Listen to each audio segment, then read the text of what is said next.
Hey all, இன்னைக்கு நம்ம வீட்டில் என்ன லஞ்சுன்னு பார்க்கலாமா? வாமா பார்க்கலாம். சுட சுட சோறு, அதுக்கப்புறம் இன்னைக்கு கருவாட்டு குழம்புப்பா.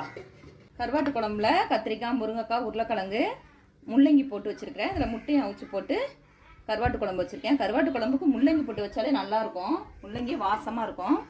காணாங்கழுத்தி கருவாடு, நவர கருவாடு, கிழிச கருவாடு எல்லாம் கலந்து வாங்கினேன். இன்னைக்கு 50 ரூபாய்க்கு கருவாடு வாங்கினப்பா. இங்கே பாருங்களேன், கருவாடை பாருங்களேன். 50 ரூபாய்க்கு எவ்வளோ கருவாடுன்னு நல்லா ஃப்ரெஷ்ஷாக காய வச்சு கொண்டு வந்திருக்காங்க. இன்றைக்கி எவ்வளோ கருவாடு பாருங்கள். 50 ரூபாய்க்கு வாங்கியிருக்கேன் கருவாடு. அதில் கருவாடு குழம்பு வச்சாச்சு. அதுக்கப்புறம் கோஸ் பொரியல், முட்டை போட்டு கோஸ் பொரியல். அதுக்கப்புறம் இன்னொரு பொரியல் ரெடி ஆகிட்டுருக்கு. அதுக்குள்ளே எங்களுக்கு டைம் ஆகிடுச்சு, அதனால வீடியோ எடுத்துட்டோம். பீட்ரூட் பொரியல்ப்பா. இதில் தேங்காய் அரைச்சி போட்டு பீட்ரூட் பொரியல் பண்ண போகிறேன். அதுக்கப்புறம் பாருங்கள், வாட்டர்மெலான். சாப்பிட்டதுக்கப்புறம் வாட்டர்மெலான் சாப்பிடலான்னு நறுக்கி வச்சுருக்கேன்.